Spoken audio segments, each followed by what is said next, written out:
Whether you're a true crime junkie or just getting into it, I've got the perfect show for you. Crime House True Crime Stories, a Crime House Studios original. Every Monday, you'll go on an in-depth journey through two of the most notorious true crime cases from that week in history, all linked by a common theme.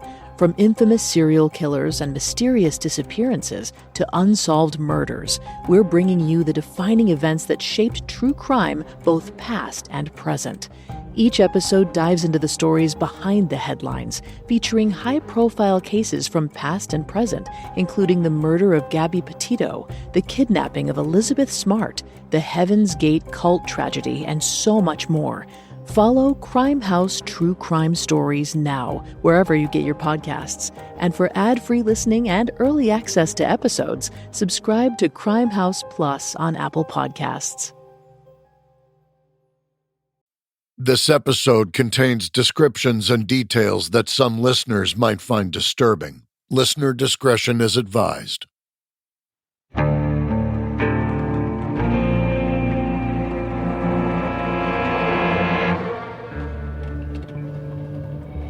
It's the night of October 21st, 1983, and the police station in Hollywood, Florida is buzzing.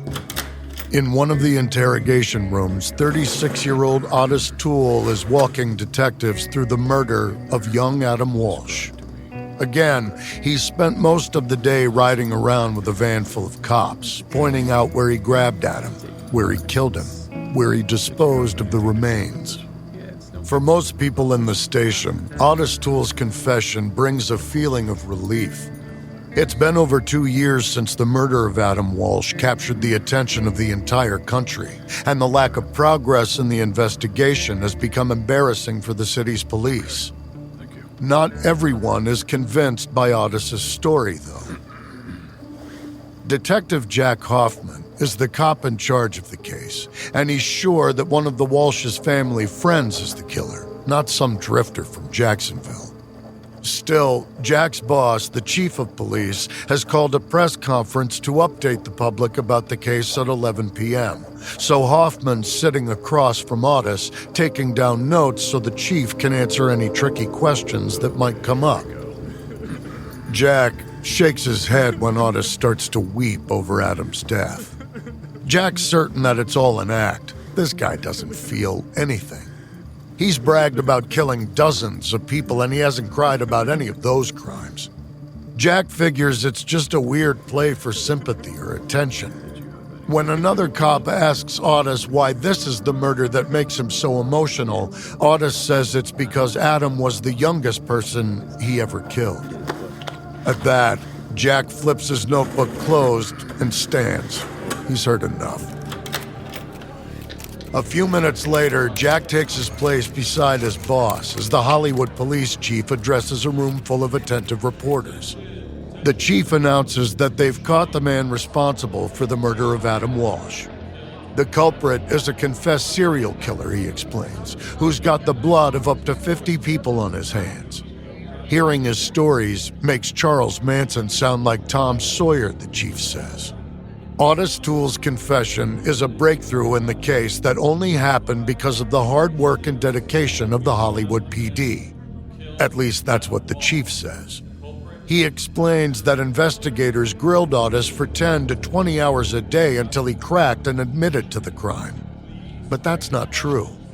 Ottis offered his confession, unprompted, to an officer from another jurisdiction, and he was the one who alerted the Hollywood team earlier this month.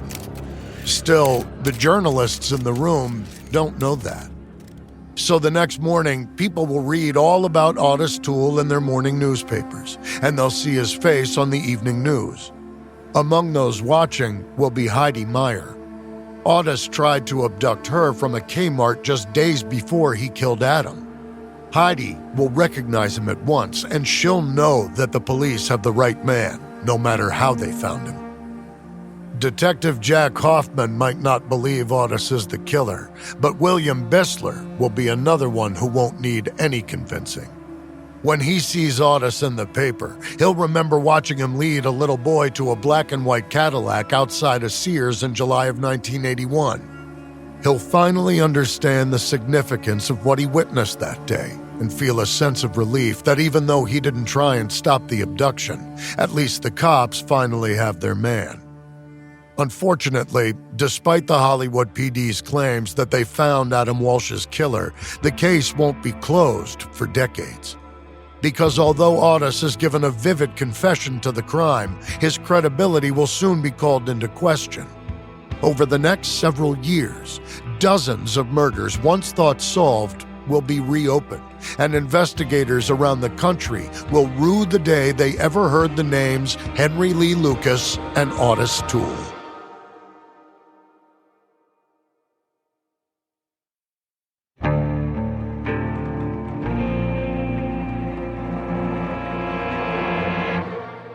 From Airship, I'm Jeremy Schwartz, and this is American Criminal.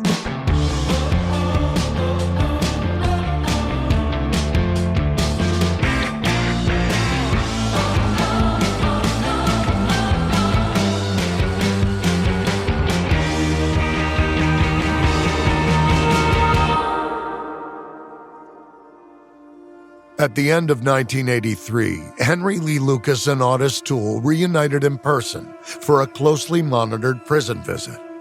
Over the previous few months, Henry had been confessing to dozens of unsolved murders from around the country.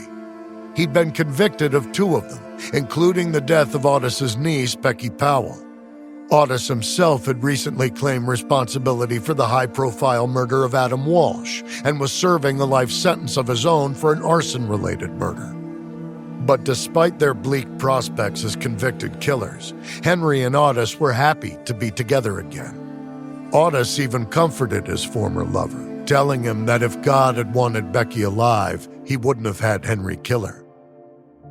By the time of their brief, supervised reunion, Henry had already wrapped Ottis into some of his confessions, weaving his companion into twisted stories of brutal kidnappings, rapes, and murders. Ottis didn't have a problem with this and got in on the act too. The pair egged each other on in a way, eventually leading to headlines declaring Henry the most prolific killer America had ever seen, with Ottis as his gleeful henchman. The problem with that narrative was that there was nothing to back it up, but few investigators looked into Henry or Ottis's claims properly. Instead, they accepted what the 2 men said at face value. When Henry's lies were eventually exposed, it left law enforcement agencies embarrassed and had the families of victims wondering whether they'd ever get the answers to the mysteries that haunted them. And as the dust settled, it became clear that the full story about what happened might never be known. Because when all was said and done, who in this entire story could be trusted to tell the truth? This is episode 4 in our 4-part series on Henry Lee Lucas and Ottis Toole. Bring out your dead. It's Christmas Eve, 1983, 2 months after Florida authorities first announced Ottis Toole as the prime suspect in the Adam Walsh case. 1,000 miles away in Texas, Clementine Schroeder is handing out Bibles in the Williamson County Jail. It's nothing new for Clemmy. She's a regular visitor to the jail, always eager to share her religion with the men incarcerated here. It's getting late, though. Clemmy's husband is waiting at home with dinner, and she really should be getting back to him so they can start celebrating the holiday together. But she's got 1 Bible left. Looking at the book in her hand, Clemmy feels herself pulled to a corner of the jail she hasn't visited in some time. At the end of the hallway, there's a heavy metal door with a small slot in the middle. Ordinarily, prisoners receive meals through the small opening, but today, Clemmy opens the hatch to speak to the man inside. She shows him the Bible and says that she'll give it to him if he promises not to destroy it. Henry Lee Lucas meets Clemmy's wide-eyed gaze and tells her he'll treasure the gift. She pushes the Bible through the slot into Henry's outstretched hands. It's the beginning of a beautiful friendship. In the middle of January 1984, a law enforcement conference is held in Monroe, Louisiana. 107 officers from 18 states show up. It's not a meeting to discuss investigation techniques or trends in crime, but a debrief on the subject of Henry Lee Lucas and Ottis Toole. By this stage, the task force supervising Henry's confessions has cleared dozens of crimes from the books. There are now 23 attributed to Henry, 13 to Ottis, and a further 36 committed by them as a pair. But it's not just police officers who are talking about Henry and Ottis's crimes. Henry, in particular, draws a lot of media attention, and around the country, grieving families start to wonder whether he might have killed their loved ones. So many of these people start writing to Henry, asking him that question directly. Plenty of them include appeals to Henry's widely publicized newfound faith.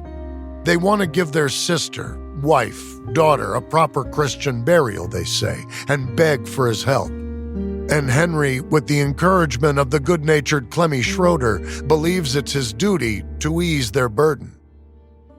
With every crime he confesses to, he claims that it's what God wants of him.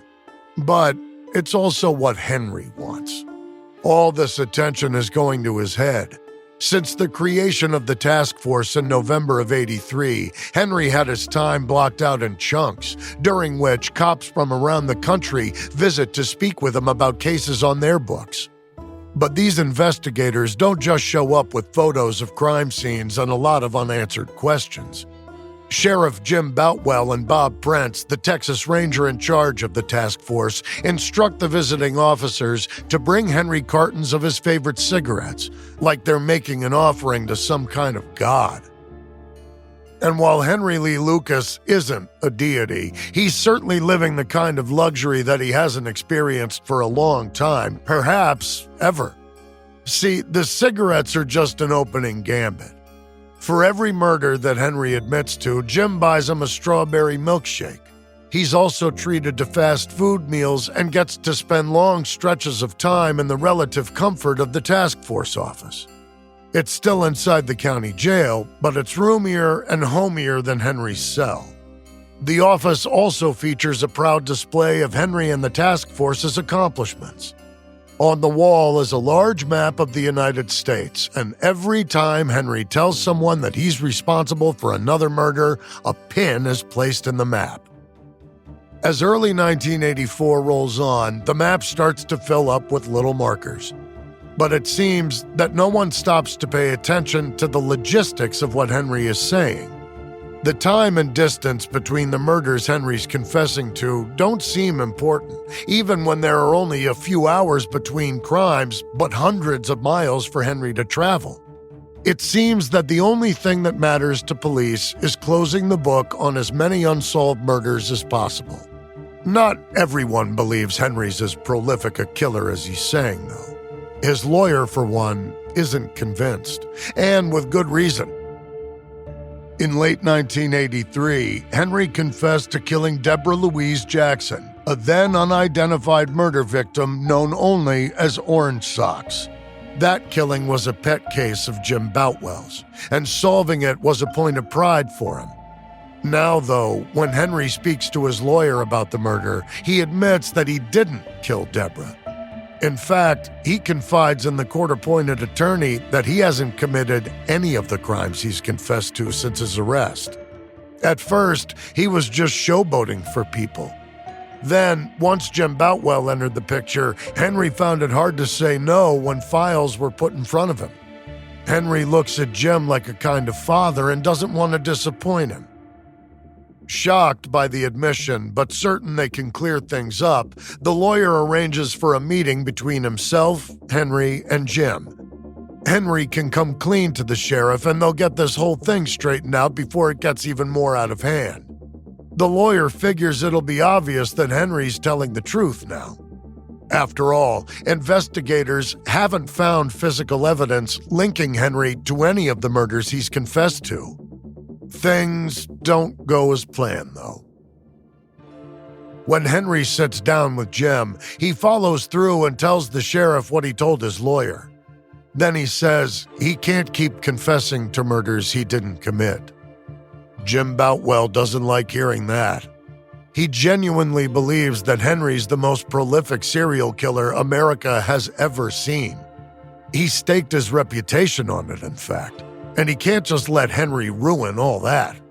So, leaning into his role of Henry's surrogate father, he tells the 47-year-old that he's very disappointed and that he just doesn't believe these new claims of innocence. It happens in just a minute or two. As Jim's eyes bore into him, Henry takes it all back. He agrees to keep confessing to murders, even ones that never happened.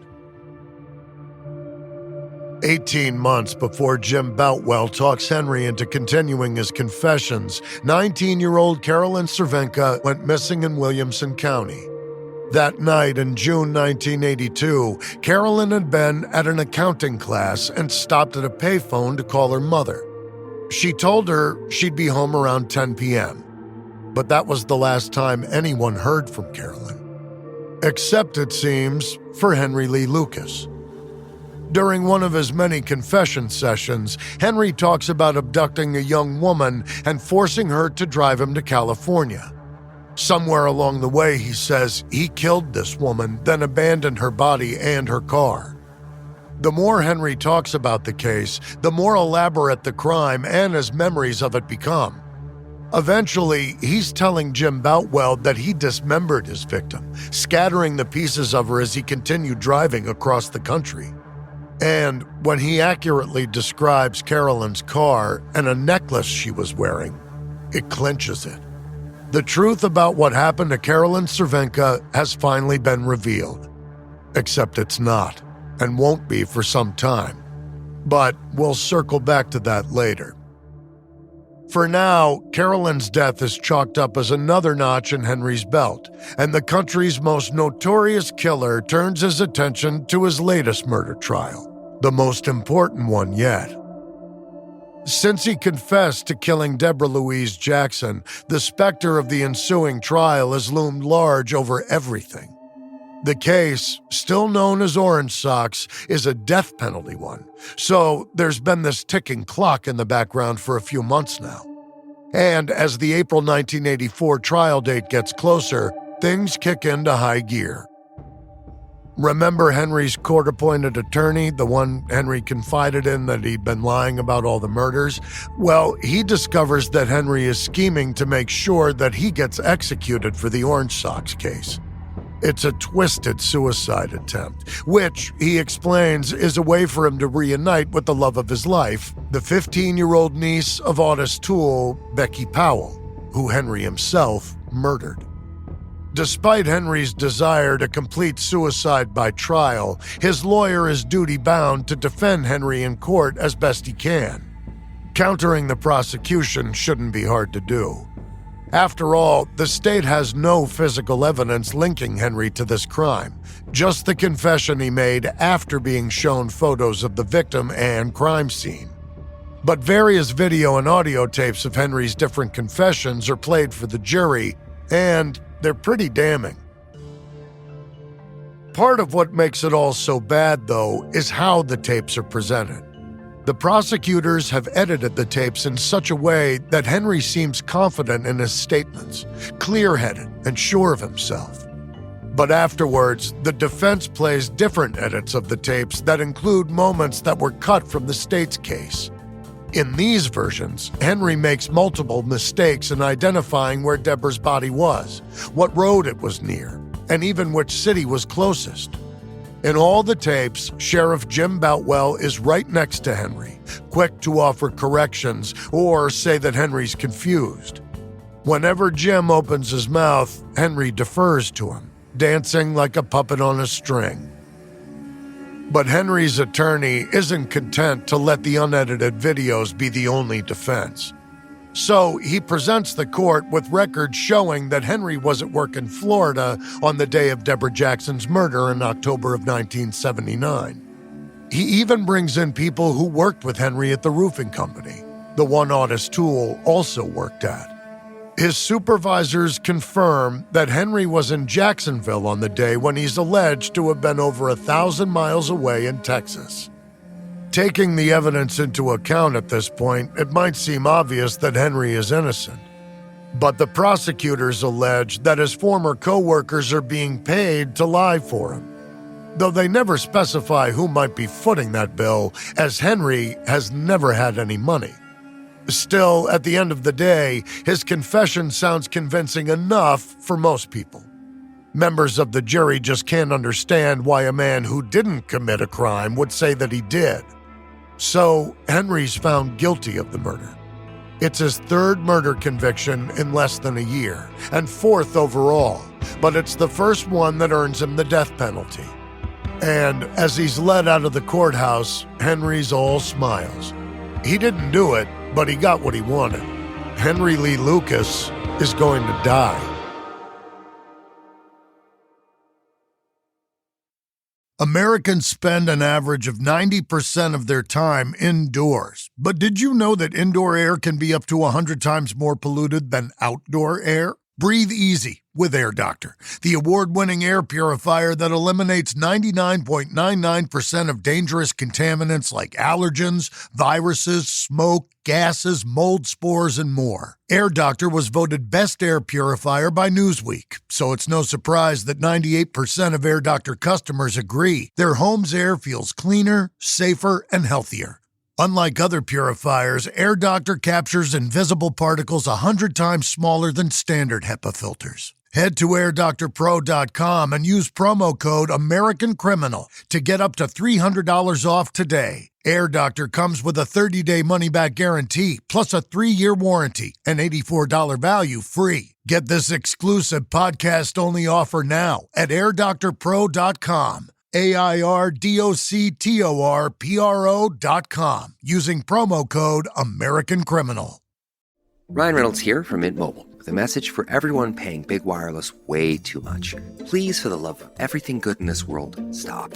With Mint, you can get premium wireless for just $15 a month. Of course, if you enjoy overpaying, no judgments, but that's weird. Okay, one judgment. Anyway, give it a try at mintmobile.com/switch. Upfront payment of $45 for 3-month plan, equivalent to $15 per month required. Intro rate first 3 months only, then full price plan options available. Taxes and fees extra. See full terms at mintmobile.com.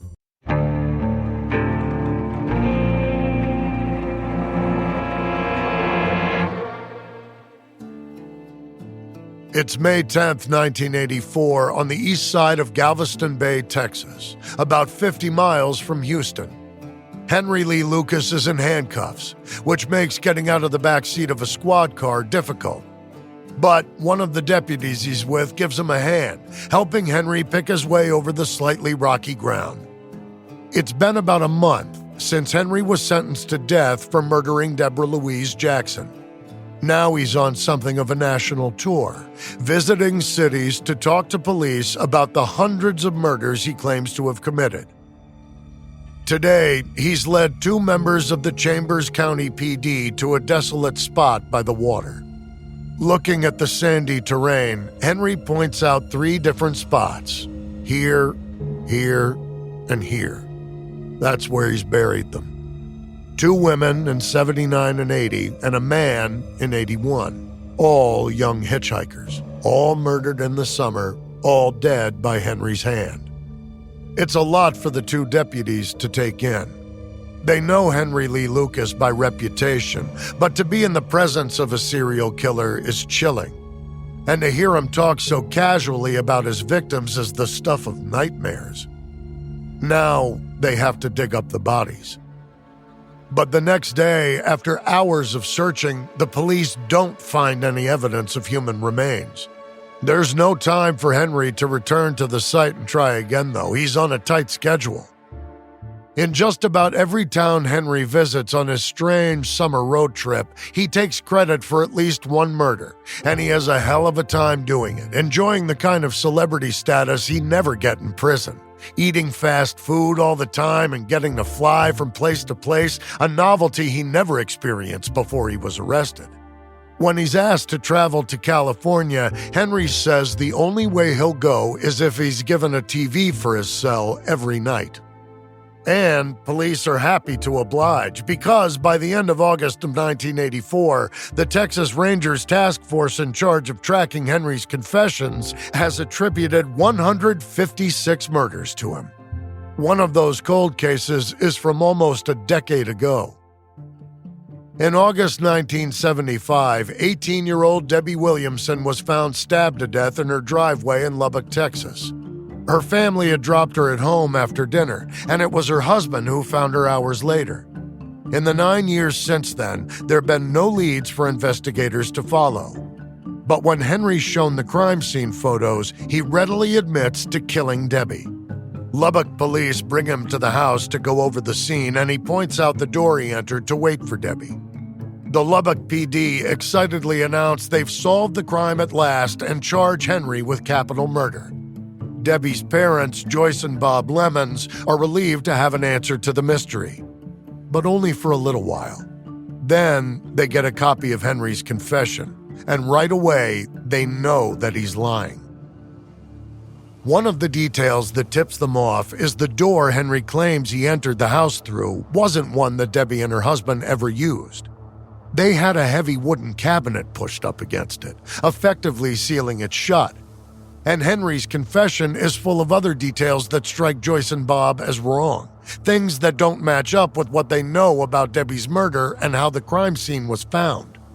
Confused, the Lemons raise their issues with the investigators in charge of Debbie's case. But they're shut out. As far as the Lubbock PD are concerned, Henry Lee Lucas is their man. So they're done thinking about Debbie Williamson. It's a slap in the face to the Lemons, who've been waiting almost a decade for answers. So they turn to the press for help. First, they speak to local papers, then national media pick up the story.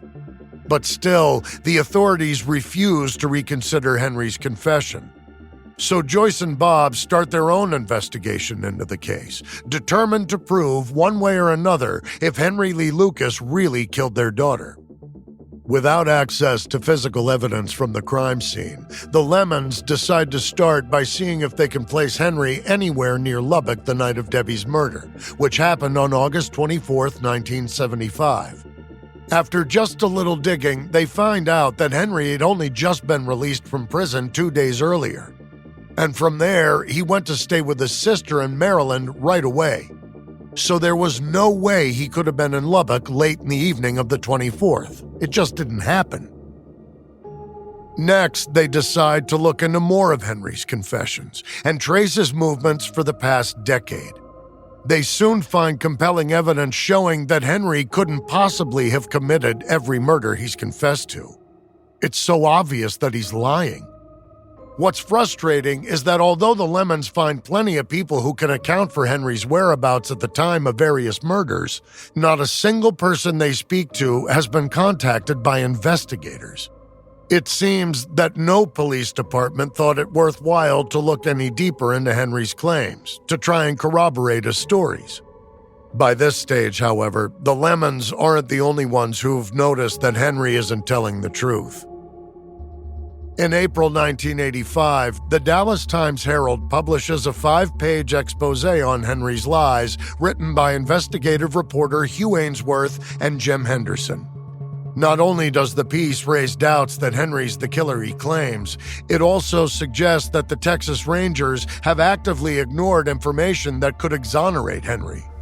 The article includes a map showing the ridiculous 11,000-mile route investigators suggest Henry drove in 1 month in 1978. There's also a detailed timeline of the 210 murders Henry's claimed responsibility for. Alongside each are notes showing exactly where Henry was on those dates, and it's usually nowhere near the crime scenes. In some cases, investigators even accepted Henry's confession to a murder that took place while he was in jail in a different state. Henry's quoted in the article, admitting that the whole thing has been a hoax that he's milked to stay in the relative comfort of the Williamson County Jail. Once, when he told Texas Ranger Bob Prince and Sheriff Jim Boutwell that he was done confessing, they threatened to send him right to death row to await execution. So Henry kept talking. After a while, it became kind of a game for him. He told Hugh, "I'm going to show them. They think I'm stupid, but before all this is over, everyone will know who's really stupid." To say that the Times-Herald story is a bombshell might be underselling it. Almost immediately, the district attorney for Waco, Vic Feazell, convenes a grand jury. He wants to look into the 3 murders that Henry's taken credit for in Waco. And to make sure Henry can't be influenced by the comfort or familiar faces he's used to in Williamson County, Vic gets a warrant to have Henry brought to Waco for the duration of the investigation. The Texas Rangers, who've been coordinating and publicizing Henry's confessions this whole time, do not appreciate Vic's actions. In the wake of the Times-Herald piece, the Rangers are like a cornered animal, lashing out at anyone who pokes them. And while the Rangers are trying to defend what they've done, their pet serial killer is on the stand in Waco, telling a grand jury that he's been lying this whole time. Without a scrap of physical evidence or eyewitness testimony to link him to any crimes in Waco, the grand jury declined to indict Henry for the murders he confessed to. After that, other jurisdictions around the country start quietly opening up cases that they'd close based on Henry's confessions. Suddenly, some detectives aren't quite so convinced that Henry's their guy after all. And the more people learn about the story, the clearer it becomes that Henry's confessions didn't happen in a vacuum. For at least some of the cases, it seems like he was fed information. Take the case of Carolyn Cervenka. She's the 19-year-old who left her accounting class in June of 1982, called her mom to say she'd be home soon, and then vanished. Henry took responsibility for her disappearance, saying that he'd abducted, murdered, and dismembered Carolyn. But after the Times-Herald article, Carolyn's body turns up at the bottom of a Texas lake, still inside the car Henry claimed he abandoned in California. After an examination, the authorities believed that Carolyn experienced a seizure while driving, lost control of her vehicle, and drowned, trapped inside. So no, Henry Lee Lucas didn't kill Carolyn Cervenka. But when he confessed, he seemed so believable. He even described a beloved necklace Carolyn regularly wore. How did that happen? Well, when investigators spoke to Henry about the case, someone must have fed him the information, deliberately or otherwise. As for the necklace itself, it's still around Carolyn's neck. In short, the whole thing's a giant mess. What was once the terrifying story of a man who killed with impunity for years is turning into a farcical expose of law enforcement incompetence. The stunning tale of hundreds of investigators fooled by a man with an IQ of around 70. Waco DA Vic Feazell feels vindicated. But then he speaks with the head of the Texas Department of Public Safety. The DPS is in charge of the Texas Rangers, so it has ultimate responsibility for the task force coordinating Henry's confessions. And it has no intention of recommending that a single case be reopened. Instead, the head of the DPS says that he'll be opening an investigation into Vic. The very fact that he questioned the work of law enforcement makes him untrustworthy. After that, a series of stories appear in the local news, accusing Vic of corruption. In response, a federal prosecutor convenes a grand jury to investigate Vic further. As proof, the prosecutor only has videotapes of the news stories, but apparently that's enough to indict Vic for corruption. It doesn't look good for the DA. As Vic fights to clear his name, Henry's sabbatical in Waco comes to an abrupt end. The Texas Rangers bring him back to Williamson County, but this time Henry holds his ground. He says he can't confess to any more murders, he just can't. So Sheriff Jim Boutwell shrugs and has Henry transferred to death row. For a while, it seems that might be the end of the story. But about 9 years later, in September of 1994, Vic Feazell's in his Waco office. By this stage, Vic's no longer the district attorney. He's cleared his name, proving that the stories about him were all bogus and winning massive damages in the aftermath. But he's not left the Henry Lee Lucas case behind. In fact, he's more involved in it than ever. Now, he's working as Henry's defense attorney. After everything that went down with the Rangers, Vic doesn't trust them anymore, and he's trying to stop Henry's execution for the murder of Deborah Louise Jackson. But overturning convictions is hard. The courts just don't like reversing decisions, not without the kind of evidence that completely changes the narrative. On that score, though, today might just be Vic's lucky day. Vic's phone rings, right on schedule.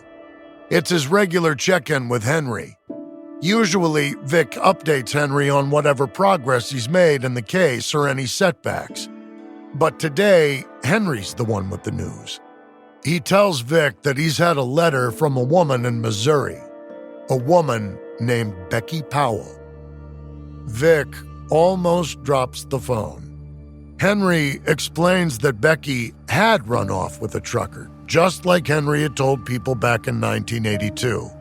She was tired of being broke and hungry all the time, so she decided to leave. In the years after that, she married the truck driver and settled down to start a family.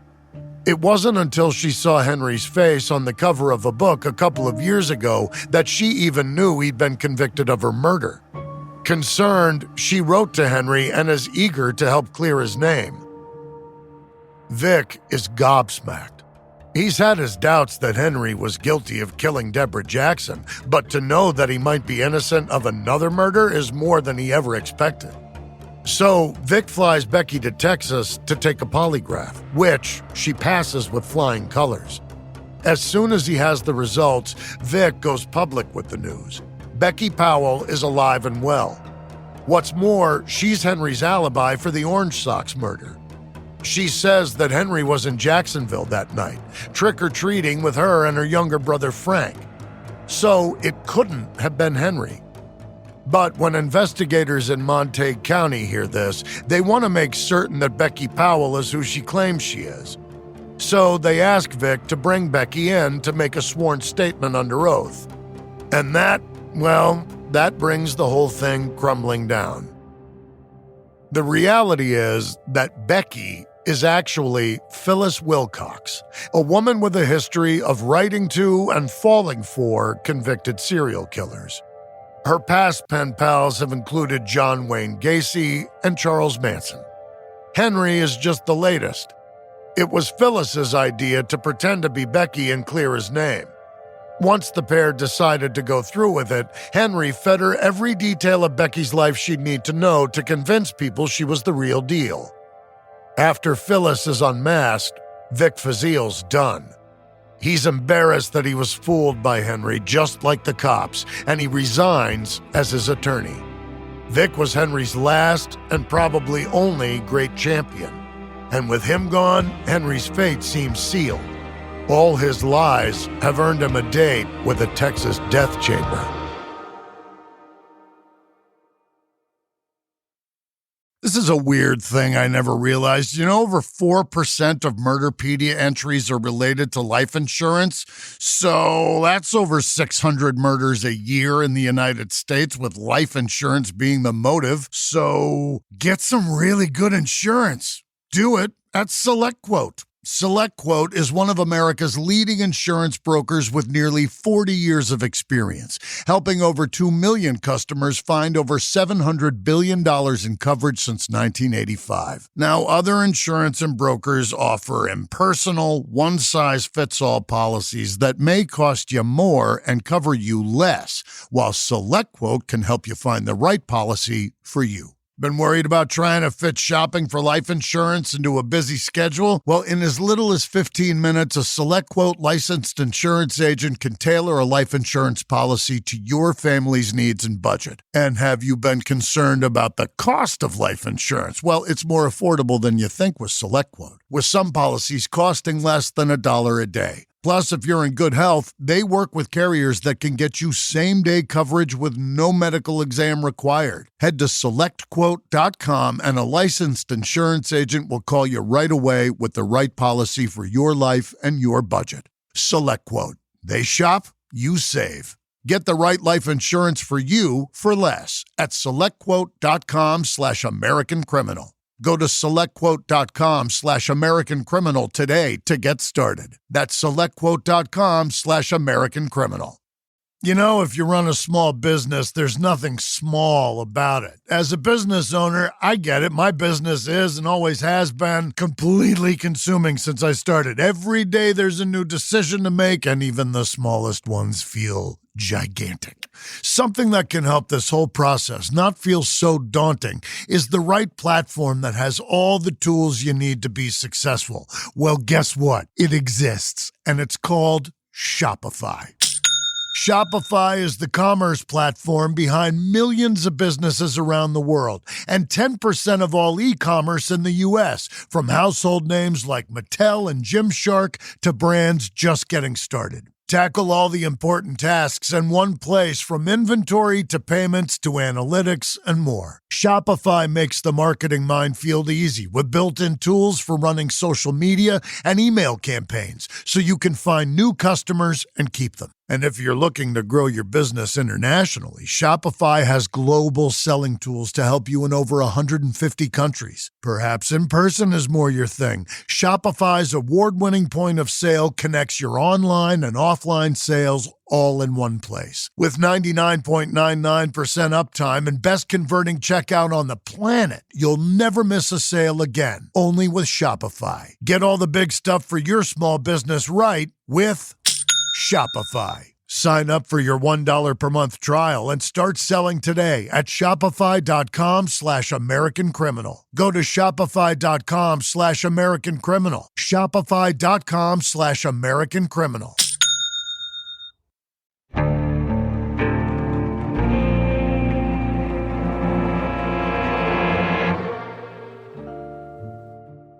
It's just before Christmas 1995 at the Florida State Prison.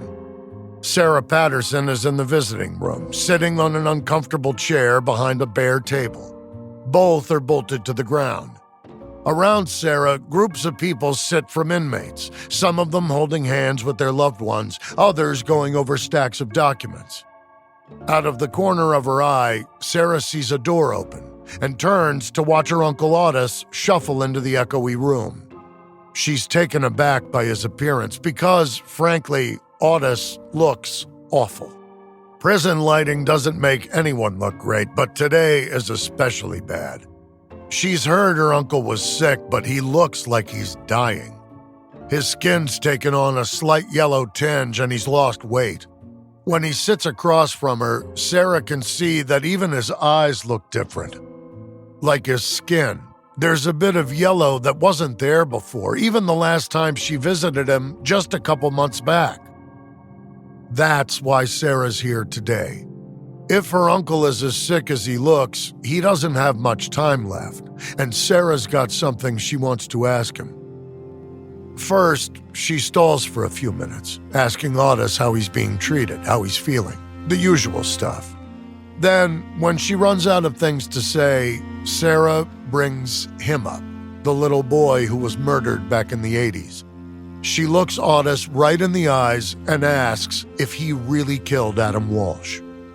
Ottis doesn't drop his gaze. He just nods his head and tells his niece the truth. That was him, all right. Sarah waits for her uncle to grin, for him to start laughing. That's always been the sign that he's lying. But Ottis is as solemn as Sarah's ever seen it. That's how she knows he's being honest. Sarah Patterson is one of the last people Ottis Toole will confess to.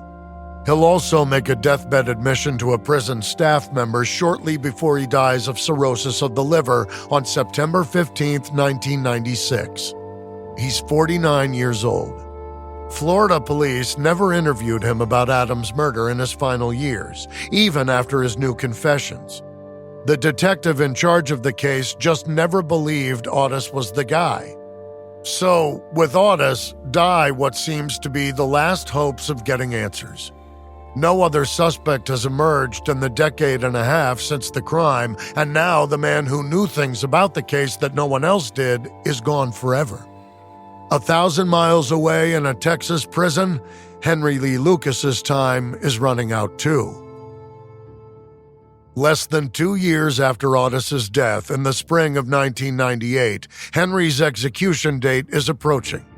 As the June date gets nearer, all eyes turn to Texas Governor George W. Bush. People are wondering whether there's any chance of a last-minute reprieve. Though interest in the case has dulled over the last decade, questions still linger about Henry's guilt, at least in the case he's to be executed over: the murder of Deborah Louise Jackson.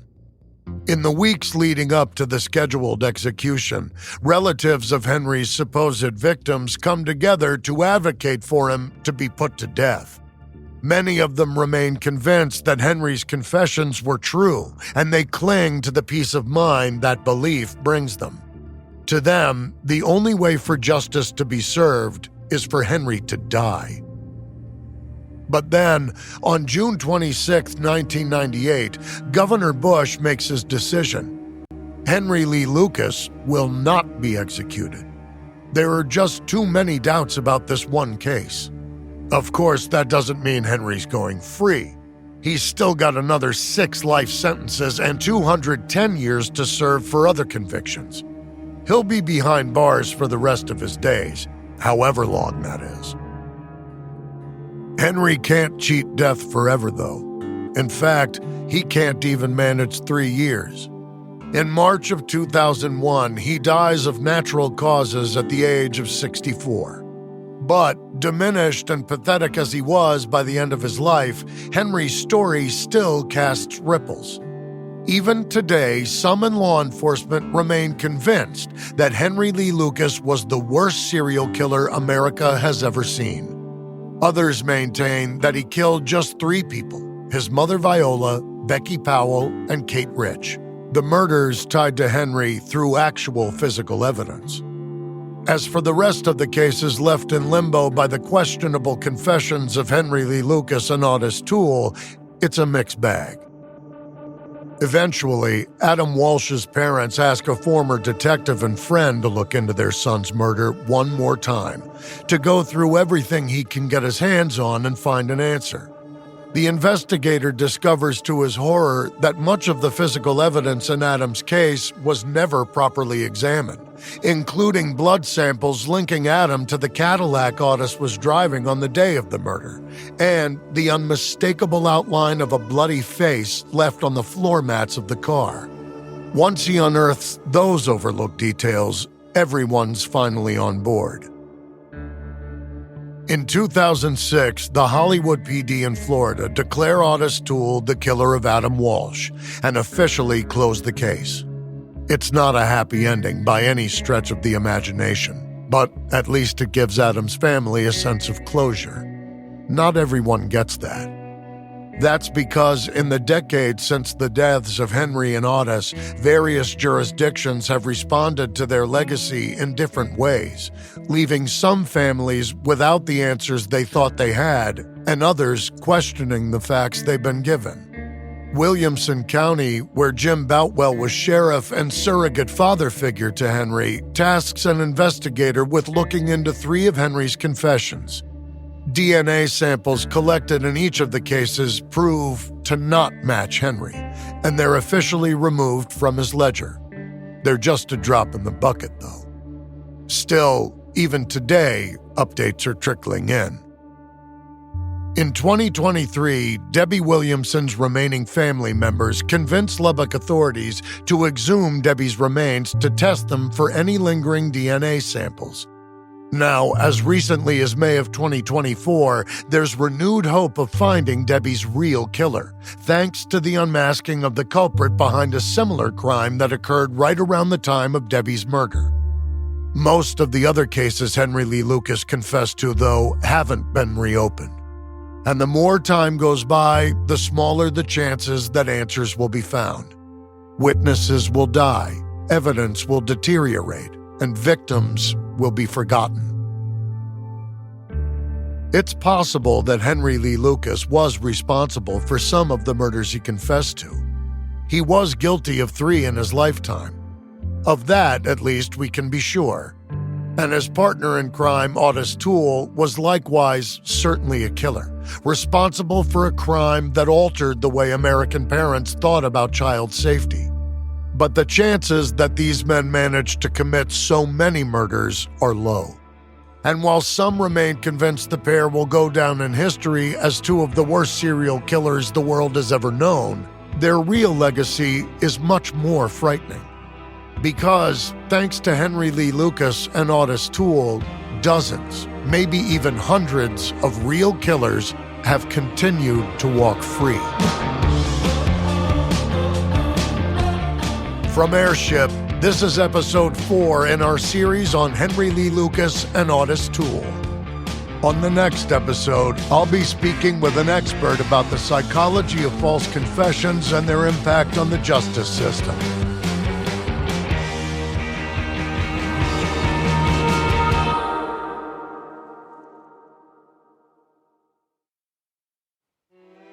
We use many different sources while preparing this episode.